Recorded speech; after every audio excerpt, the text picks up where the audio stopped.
खान साहब और उनकी एहलिया बुशरा इमरान के खिलाफ अडियाला जेल के अंदर तोशाखाना केस 2, जिसको बुल्गेरी सेट के नाम से भी जाना जाता है, FIA के बिहाफ पर आज इस्तगासे ने तफ्तीशी अफसरान जो हैं वो पेश किए।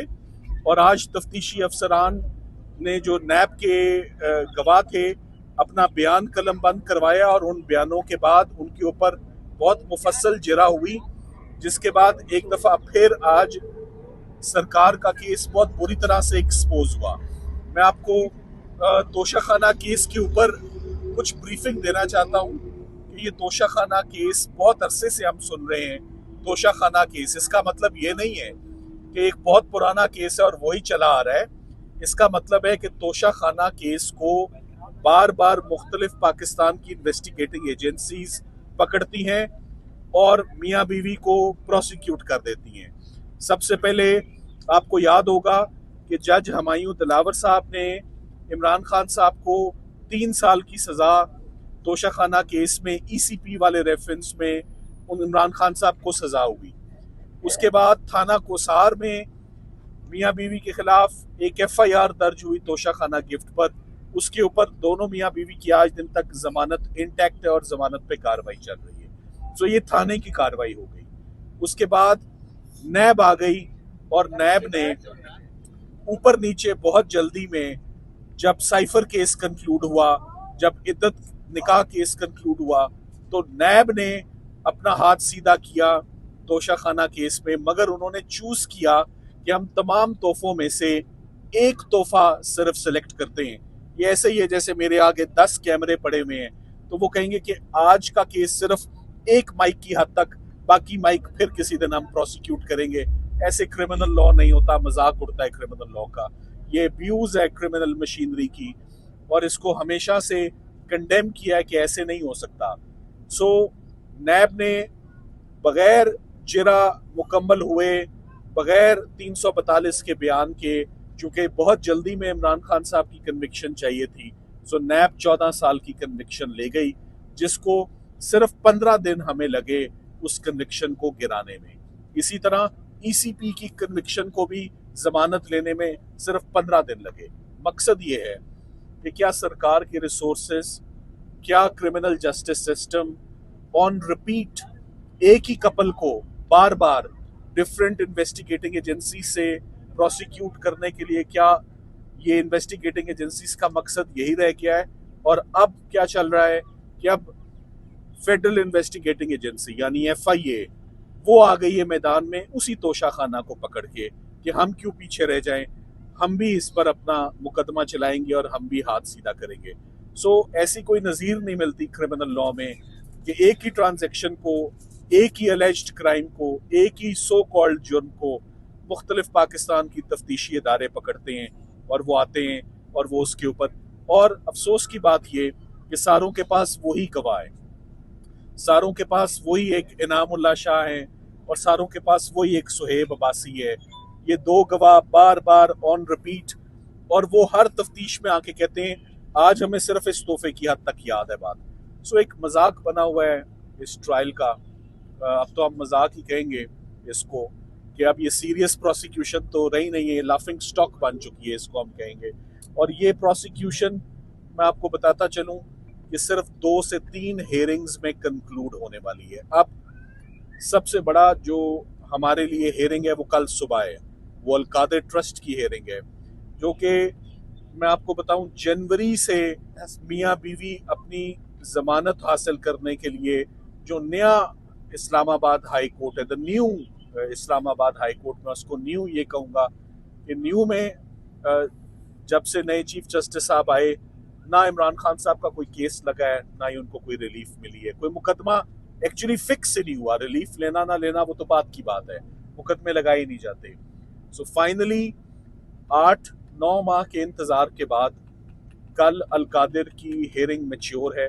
और पॉजिटिव बात एक ही मैं बताऊंगा आपको कि इंशाल्लाह ये जमानत का केस है। अगर कल जमानत मियाँ बीवी की अगर दोनों की हो जाती है तो दोनों की रिलीज कल मैच्योर है, कल उनकी रिलीज तैयार है। You have to understand that जितने लीगल केसेस बने थे वो सब के सब एक एक करके ख़त्म हो चुके हैं। सब या एक्विटल्स हो गए हैं या सस्पेंडेड सेंटेंस है, यानी कि सजाएं मुअत्तल हो गई हैं, या उनमें प्री अरेस्ट हो गई है या पोस्ट अरेस्ट हो गई है। यानी फ्रीडम, आज़ादी तैयार है उन तमाम केसेस में। सिर्फ एक में कैद रखा हुआ है, उसका नाम अल कादिर है, वो कल लगा हुआ है और कल कोई गुंजाइश नहीं है कि उसमें उल्तवा हो, उसमें तारीख दी जाए या उसको एडजर्न किया जाए। हम उम्मीद करते हैं सरकार आए या ना आए, सरकार की तबीयत ठीक हो या ना ठीक हो, कल अल कादिर केस में डिजर्व करते हैं मियाँ बीवी के उनका ये फैसला कल आ जाए और फाइनली कल वो अडयाला जेल से बाहर आके यहाँ खड़े होके आप लोगों से बात करें। एक सेकंड, सो ये मुश्किल नहीं है। सो उम्मीद करते हैं कि जो स्विफ्ट जस्टिस है वो मिले। हमने इमरान खान साहब ने चीफ जस्टिस साहब से भी गुजारिश की कि जेल में होने वाली जो ज्यादतियाँ हैं, बड़ी बेसिक बातें हैं और बड़ी वो अजीबोगरीब सी, यानी बच्चों से बात ना करवाना, किताबें ना मिलना, टीवी ना होना, डॉक्टर ना होना, अखबार ना होना। किताबें तो बड़ी बेसिक सी चीज़ है ना। आप किसी भी प्रिजनर को या किसी भी आप इनमेट को, आप इन लोगों को तो सजाएं कम होती है किताब पढ़ने से, डिग्री लेने से सजा कम होती है। तो इधर किताब उनको दी नहीं जाती, वो कहते हैं मैं किताब पढ़ के मेरा वक्त गुजर जाता है।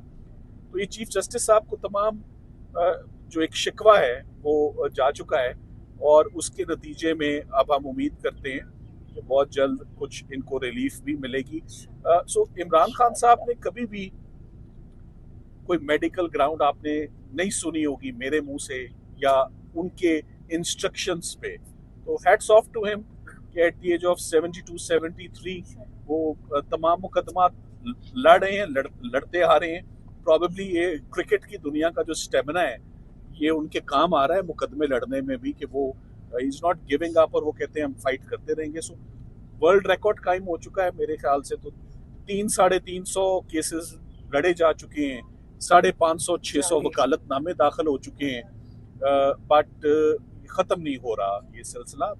काफ़ी ज़्यादा अब ये ड्रैग हो गया है, बहुत ज़्यादा इम्तिहान लंबा हो गया है।